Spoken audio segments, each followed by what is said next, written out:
Hello बच्चों, कैसे हो आप लोग। चलो आज हम स्टार्ट करते हैं पढ़ाई। 10th क्लास हमारा चैप्टर इलेक्ट्रिसिटी चला हुआ है और हमने रेजिस्टेंस के बारे में पहले पढ़ा दिया था। Resistance in series, resistance in parallel. अब हम बात करते हैं हीटिंग इफेक्ट ऑफ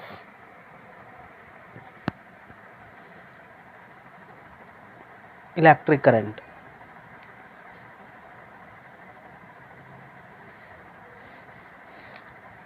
देखो नाम से ही पता लग रहा है, heating effect of electric current मतलब इलेक्ट्रिक करंट का हीटिंग इफेक्ट। अब हीटिंग इफेक्ट होता किस में है, हम बात करते हैं रजिस्टर्स की। रजिस्टर्स क्या होते हैं? रजिस्टर्स जिनके अंदर रेजिस्टेंस होता है। रेजिस्टेंस एक प्रॉपर्टी है किसकी? रजिस्टर्स की।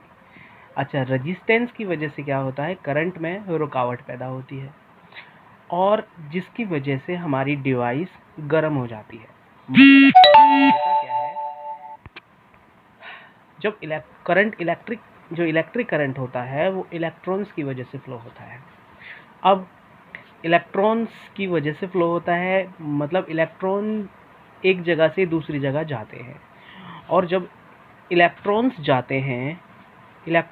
रहे हैं कंडक्टर के अंदर, जब इलेक्ट्रॉन्स जाते हैं तो इलेक्ट्रॉन्स एटम्स से टकराते हैं। इससे टकराया, ये वाला एटम्स से टकराते हैं, आयन से एटम्स से टकराते हैं जब इलेक्ट्रॉन जाते हैं।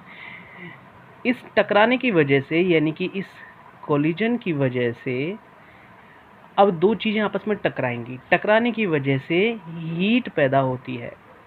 मतलब क्या होता है, ये इलेक्ट्रॉन जब इससे टकराएगा आयन से या एटम से, आयन से भी टकराते हैं। जो हमारा सब्सटेंस यानी मेटल है उसके अंदर आयन्स भी हैं, एटम्स भी हैं, मॉलिक्यूल्स हैं, ठीक है। इलेक्ट्रॉन जब एक जगह से दूसरी जगह जाते वक्त आयन्स या एटम से टकराएगा तो टकराने की वजह से यानी कोलिजन की वजह से ये एटम्स वाइब्रेट करना शुरू कर देंगे अपनी जगह पे। मतलब ये इससे टकराया तो टकराने के बाद वाइब्रेशन शुरू हो गई। इस वाइब्रेशन की वजह से मेटल के अंदर हीट पैदा हो जाती है, ठीक है। हीट पैदा हो गई, यानी अब ये हीट एनर्जी। अब ये एनर्जी आई कहाँ से? Law of conservation of energy हमने पढ़ रखा है कि एनर्जी ना तो ख़त्म हो सकती है और ना ही बनाई जा सकती है। एनर्जी सिर्फ और सिर्फ एक फॉर्म से दूसरी फॉर्म में ट्रांसफॉर्म यानी कन्वर्ट हो सकती है। तो हीट एनर्जी भी कहीं से आई होगी, कोई ना कोई एनर्जी आके हीट एनर्जी में कन्वर्ट हुई होगी।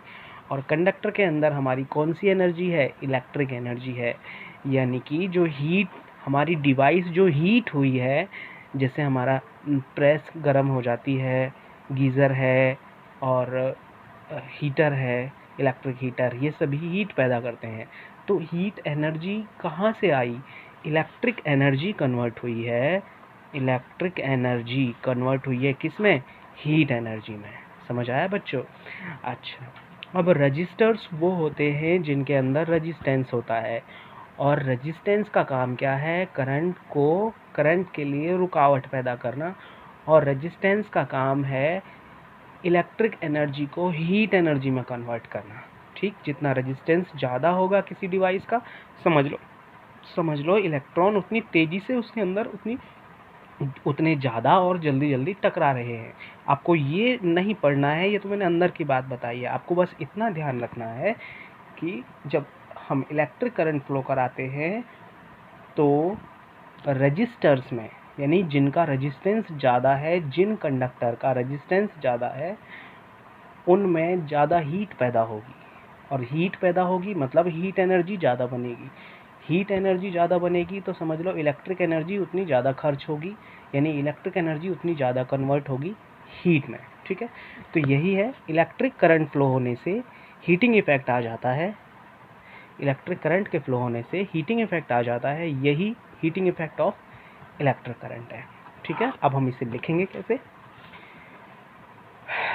अगर हमारा सर्किट में अगर रजिस्टर लगा हुआ है, रजिस्टर मतलब, चलो लिखते हैं इसे, तो heating effect of electric current heading डालेंगे, heating effect of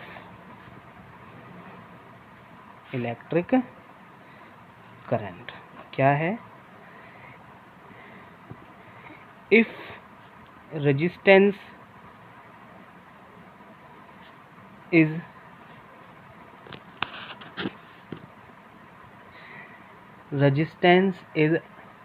connected in circuit, या रजिस्टर्स लिखेंगे हम इसे, इफ रजिस्टर्स यानी रेजिस्टेंस पैदा करने वाले, इफ रजिस्टर्स आर, बहुत सारे रजिस्टर्स हैं मान लो, इफ रजिस्टर्स या register is, if registers are connected in circuit, तो क्या होगा? ठीक है, तो क्या होगा? तो सोर्स ऑफ एनर्जी, यानी कि क्या है यहाँ पे? Electric energy continuously connected in circuit, if resistors are connected in circuit, then source of energy, यहाँ पे इलेक्ट्रिक एनर्जी है, continuously convert into या dissipate into, continuously convert into किसमें? हीट एनर्जी में,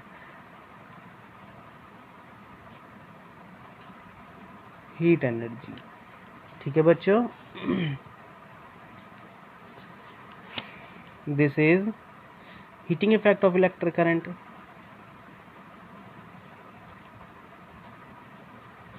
चलो, लाइट जल गई, चलो अच्छी बात है, नहीं लाइट तो बुझा दूँ। हाँ जी, अब हम बात करते हैं कि हीट का फॉर्मूला क्या है। हीट जो पैदा होती है वो कौन कौन चीज़ों पे डिपेंड करती है? Heat is directly proportional to square of current, मतलब करंट का स्क्वायर जितना ज़्यादा हो, करंट जितना ज़्यादा होगा हीट उतनी ज़्यादा होगी। ठीक है, अच्छा आगे, रेजिस्टेंस, जो भी हमारा डिवाइस लगी हुई है उसका रेजिस्टेंस जितना ज़्यादा होगा हीट उतनी ज़्यादा होगी। टाइम, जितने टाइम के लिए करंट फ्लो करेगा उतनी हीट ज़्यादा होगी। ठीक है, हीटर को 1 घंटा चलाओगे तो हीट देगा, 2 घंटा चलाओगे तो और ज़्यादा हीट देगा, सीधी सी बात है, ज़्यादा गर्म करेगा कमरे को। टाइम फॉर विच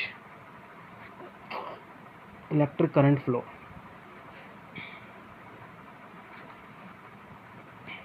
ठीक, अच्छा इन सभी को मिला दो, ये इलेक्ट्रिक करंट है, square of electric current flowing, ये रेजिस्टेंस है, रेजिस्टेंस ऑफ डिवाइस जो भी हीट पैदा कर रही है, फ्लो किसमें? In device. ठीक, सभी को मिला दो तो क्या आ जाएगा? I² RT। ठीक, I² RT। अब H को हटाएं, यहाँ पे डायरेक्टली प्रोपोर्शनल को हटाएंगे, इक्वल टू लगाएंगे, कांस्टेंट, प्रोपोर्शनल जगह कांस्टेंट, I² RT, कांस्टेंट की जगह 1 रख दिया है। ठीक है, 1 भी तो कांस्टेंट है, इन्होंने पहले से 1 माना हुआ है कांस्टेंट को, तो क्या आ जाएगा? H equal to I² RT। ये हीट का फॉर्मूला आ गया। अच्छा, ये किसने बताया था? ये जूल्स ने बताया था, ये फॉर्मूला जूल्स ने दिया था। दिस इज जूल्स लॉ, किसका? ऑफ हीटिंग का जूल्स लॉ है। ठीक, अगर आ जाए जूल्स लॉ ऑफ हीटिंग तो आपको यहाँ से करना है। जूल्स लॉ ऑफ हीटिंग है ये,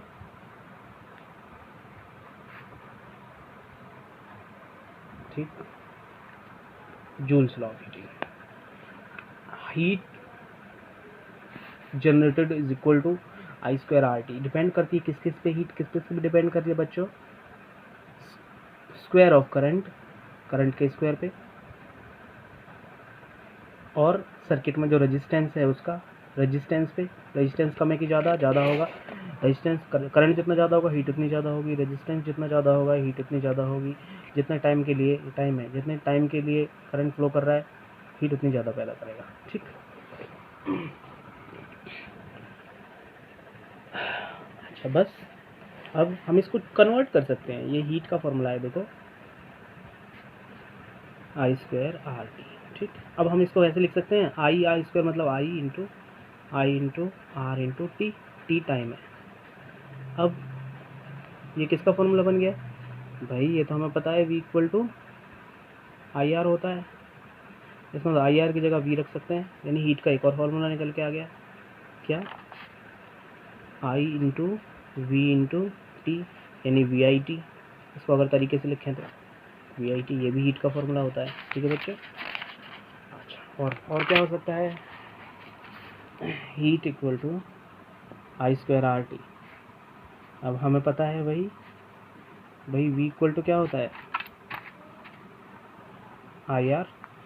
अगर आर की वैल्यू निकालें तो क्या निकलेगी बच्चों? खैर अभी यहाँ वही आ जाएगा। इसको हम आई इक्वल टू अगर निकालें v equal to I R, I equal to V by R. ठीक, यहाँ से ये ओम्स लॉ से हम आई की value v by R put कर रहे हैं। v equal to I R होता है, आई निकालें तो r इधर चला गया, v अपॉन आर, यानी आई की जगह v अपॉन आर रख सकते हैं। यहाँ रख दो, ये तो चल ही रहा है हमारा, ये हीट के बराबर है। ये आ जाएगा स्क्वायर, इसके साथ स्क्वायर स्क्वायर खोल दो इसको, v स्क्वायर अपन में एक r से एक r की पावर कैंसिल हो जाएगी, यानी कि ये भी हमारा हीट का फॉर्मूला होता है बच्चों। अब हम बात करते हैं पावर की। पावर क्या होता है? ये हीट मतलब हीट एनर्जी है। ठीक, पावर। अब हम पावर की बात करते हैं।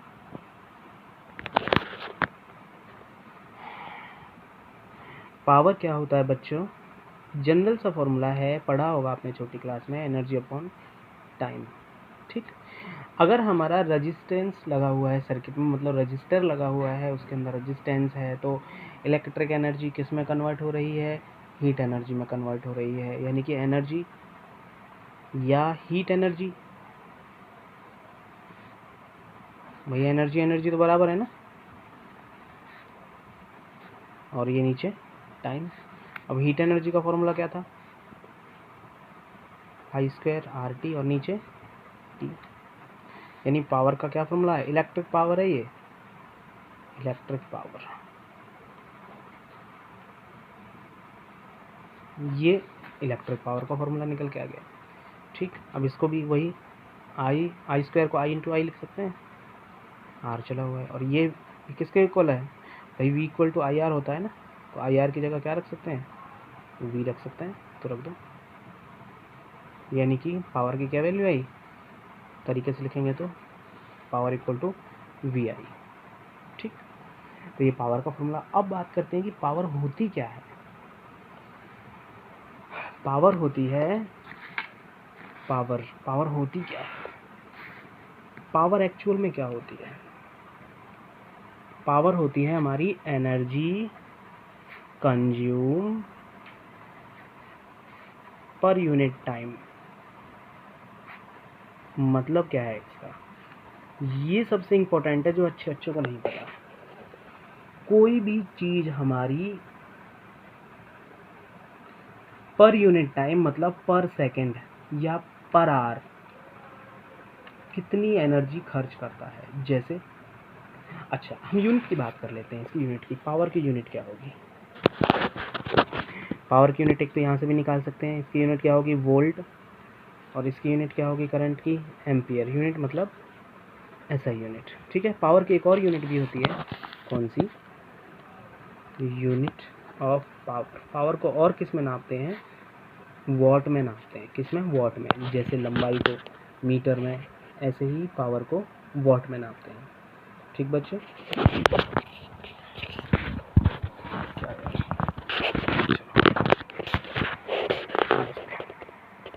पावर को वॉट में नापते हैं। हाँ जी, अब एक और बड़ी यूनिट होती है पावर की, HP। 1 HP, 1 HP यानी कि 1 हॉर्स पावर होता है ना। मोटर लाते हैं हम, कितने HP की है, 1 HP की है, 2 HP की है, तो वो हॉर्स पावर होता है। 1 HP मतलब 746 वॉट। जब 746 वॉट इकट्ठे बोलना हो तो हम उन्हें 1 HP बोल देते हैं, 1 हॉर्स पावर। ठीक, एनर्जी की एक और यूनिट यहाँ से भी निकलती है, बहुत ही जनरल सी यूनिट है, क्योंकि एनर्जी का फॉर्मूला है, पावर का फॉर्मूला है, क्या फॉर्मूला है पावर का, एनर्जी पर यूनिट टाइम। तो एनर्जी की यूनिट क्या होती है, जूल, टाइम की यूनिट सेकंड, तो इसकी सिंपल सी यूनिट है जूल पर सेकंड। ये भी पावर की यूनिट है, जूल पर सेकंड। ठीक, अच्छा, अब हम बात करते हैं, हम बात कर रहे थे कि पावर होती क्या है पर सेकंड। देखो एनर्जी, इसका फॉर्मूला क्या था, एनर्जी पर यूनिट टाइम। ठीक, मान लो कि कोई 100 जूल एनर्जी खर्च करता है 10 सेकंड में, तो उसकी पावर, कोई डिवाइस है जो 100 जूल एनर्जी खर्च करता है 10 सेकंड में, तो कितनी पावर का है। तो जितनी एनर्जी खर्च कर रहा है जितने टाइम में, उसको डिवाइड कर दो तो कितनी आ जाएगी। इसका मतलब क्या है, 10 जूल पर सेकंड। मतलब कहने का है एक सेकंड में कोई भी डिवाइस कितनी एनर्जी खर्च कर रहा है वही उसकी पावर है। ठीक, इस 1 जूल पर सेकंड को, ये जो वाट है, वाट का मतलब है जूल पर सेकंड, 1 जूल पर सेकंड। ठीक, कहने का मतलब है जूल पर सेकंड, वाट का मतलब है जूल पर सेकंड। कहने का मतलब है इसकी पावर हुई 10 वाट। 10 वाट का मतलब है कि कोई 10 जूल एक सेकंड में खर्च करता है। जैसे हम बल्ब लाते हैं खरीद के, 100 वाट का बल्ब लाते हैं खरीद के, तो 100 वाट, देखो वाट, 100 वाट का मतलब है 100 जूल एनर्जी खर्च करता है वो एक सेकंड में। अगर हमारी प्रेस है 500 वाट की, तो इसका मतलब है वो प्रेस 500 जूल 500 जूल एनर्जी खर्च करती है एक सेकंड में।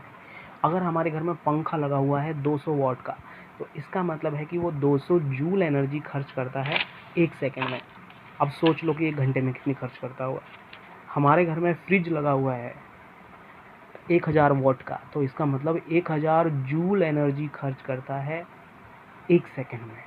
हर सेकंड 1000 जूल खर्चा है उसका, हर सेकंड चलने का। समझ गए।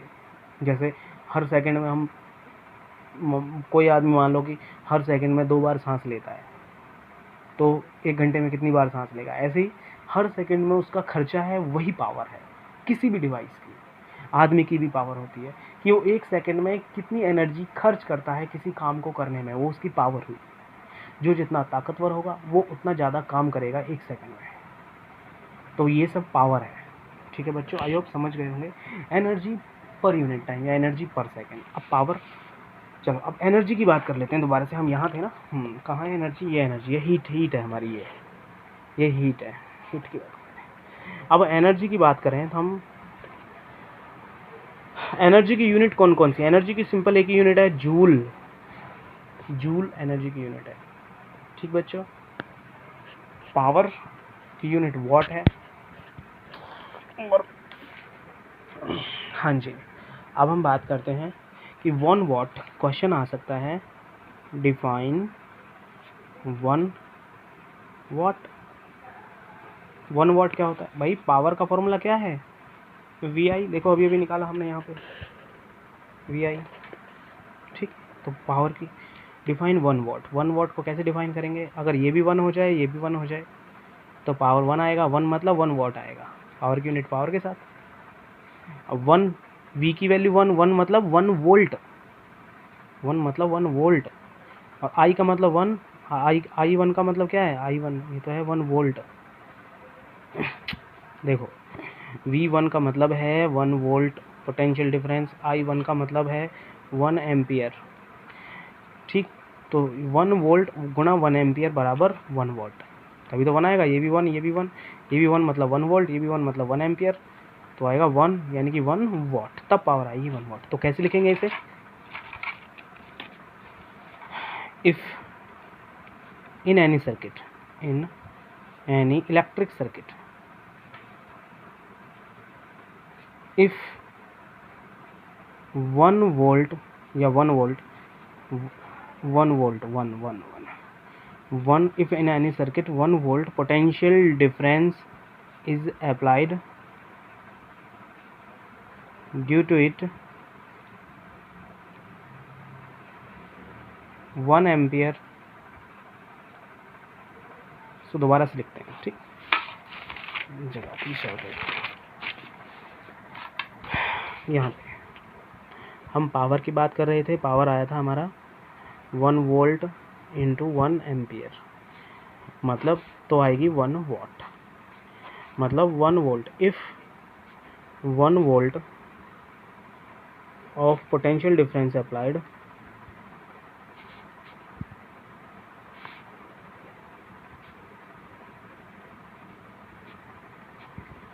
ठीक, due to it if 1 volt of potential difference applied,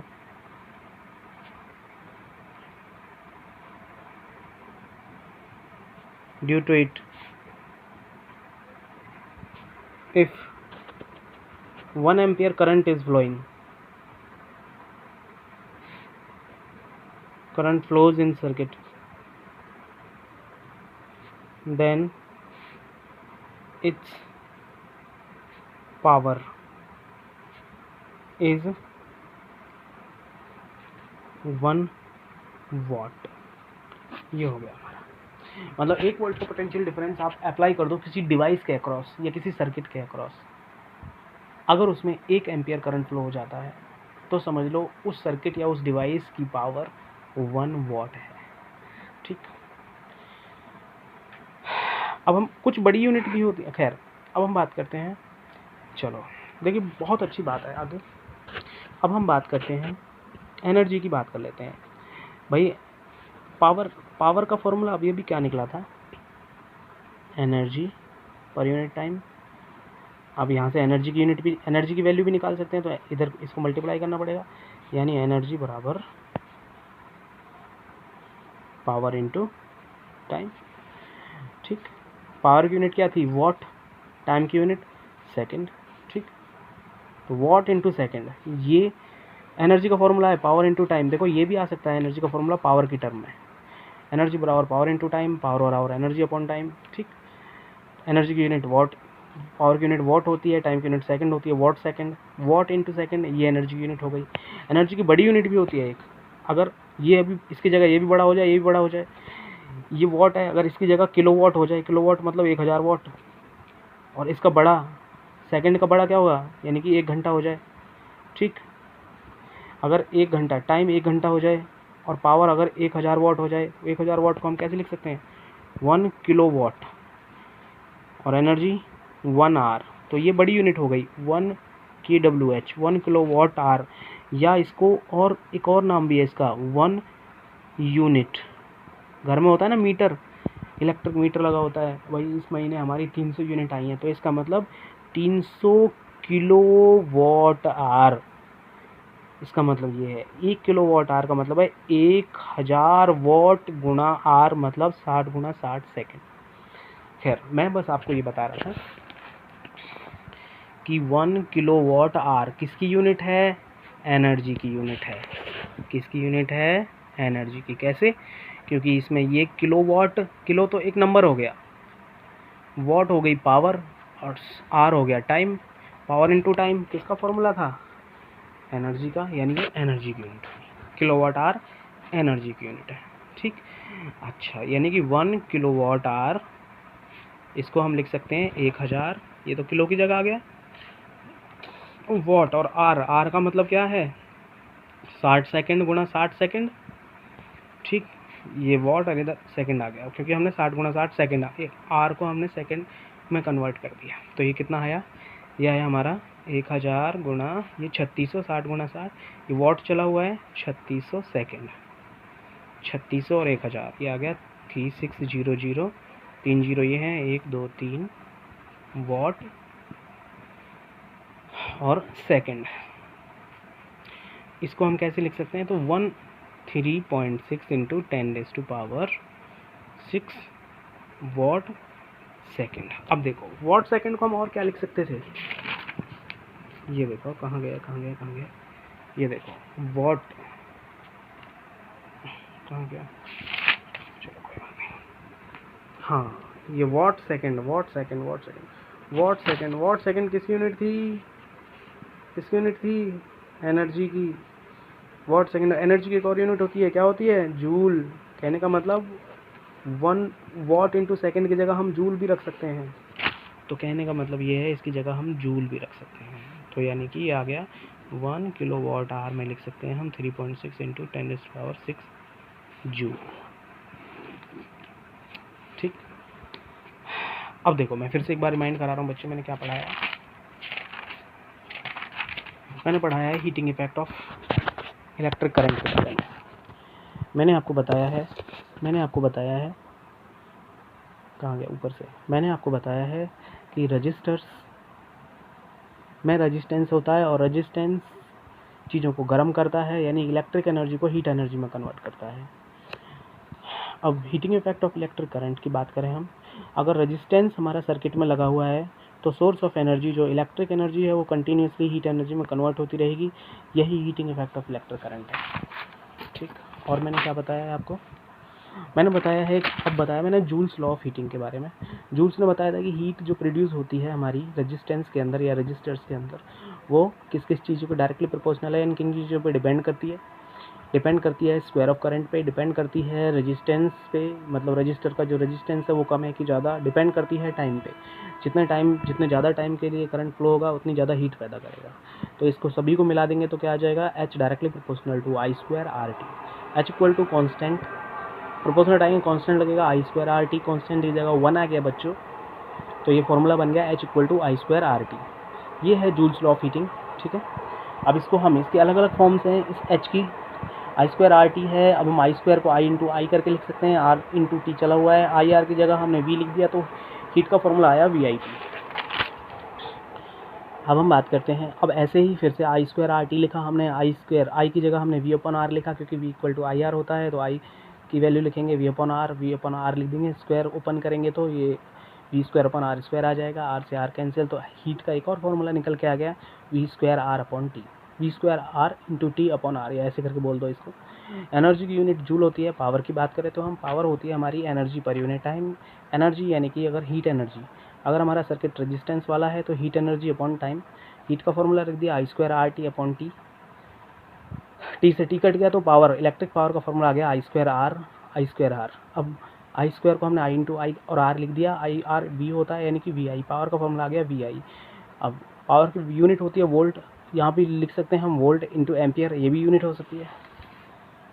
power होता है क्या है? पावर होता है energy consumed per unit time पर सेकंड, यानी कोई एनर्जी कितनी खर्च करता है वही उसकी पावर है। पावर का फॉर्मूला होता है एनर्जी अपॉन टाइम, एनर्जी की यूनिट होती है जूल, टाइम की सेकंड, तो जूल पर सेकंड ये भी एनर्जी की यूनिट होती है। पावर की बात करें, पावर की यूनिट होती है वो जूल पर सेकंड, ये पावर की यूनिट है जूल पर second, joule upon second. Power की यूनिट एक और होती है वॉट, पावर की एक बड़ी यूनिट भी होती है हॉर्स पावर, जिसका मतलब होता है 746 वॉट। पावर की यूनिट एनर्जी अपॉन टाइम यानी जूल पर सेकंड। अगर 1 वॉट पूछ ले वो क्या होता है, तो 1 पावर इक्वल टू VI होता है, यानी 1 वोल्ट अगर पोटेंशियल डिफरेंस अप्लाई करते हैं, अगर सर्किट में 1 एम्पियर करंट फ्लो हो जाए तो समझ लो सर्किट की पावर 1 वॉट होगी। ठीक, तो वही लिख दिया है मैंने। हम बात करते हैं पावर के बारे में। पावर का फॉर्मूला होता है एनर्जी अपॉन टाइम, तो एनर्जी का फॉर्मूला यहाँ से एक और बन सकता है पावर इंटू टाइम। पावर की यूनिट वॉट होती है, टाइम की यूनिट सेकंड होती है, यानी एनर्जी की एक और यूनिट निकल के आ गई वॉट इंटू सेकंड। अगर एनर्जी की बड़ी यूनिट की बात करें तो वॉट की जगह 1000 वॉट लिख दो, सेकंड की जगह 1 आवर लिख दो, तो ये बड़ी यूनिट हो जाएगी पावर की। इसको 1 किलो वाट आवर बोलते हैं कि 1 kWh, या इसको 1 यूनिट भी बोलते हैं। जो घरों में मीटर हमारा 1 यूनिट, 10 यूनिट, 50 यूनिट ऐसे करके बोलते हैं वो वाला। एनर्जी की एक और यूनिट भी होती है जूल। हाँ जी, हम बात करते हैं 1 किलो वाट आवर में कितने जूल होते हैं। जूल के लिए हमें इसको वॉट पर सेकंड में कन्वर्ट करना पड़ेगा। 1 वॉट इंटू सेकंड हमारा 1 जूल के बराबर होता है। ये हमने यहाँ लिखा है, यहाँ देखा है वॉट इंटू सेकंड हमारा जूल के बराबर होता है, क्योंकि ये भी एनर्जी है और ये भी एनर्जी यानी जूल भी होती है। तो यहाँ पे हमने वही किया है, हमारा ये 1 किलोवाट, किलोवाट मतलब 1000 वाट, और आर को हमने सेकंड में कन्वर्ट कर लिया, 60 इंटू 60 यानी 3600 सेकंड। 3600 और 1000 गुणा किया तो इधर वॉट पर सेकंड, वॉट सेकंड को हम जूल लिख सकते हैं, क्योंकि हमने यहाँ पढ़ लिया है वॉट सेकंड मतलब जूल होता है। तो आज के लिए हमारी इतनी क्लास है बच्चों, बाकी एक और वीडियो बना के फिर आपको आगे पढ़ाएंगे।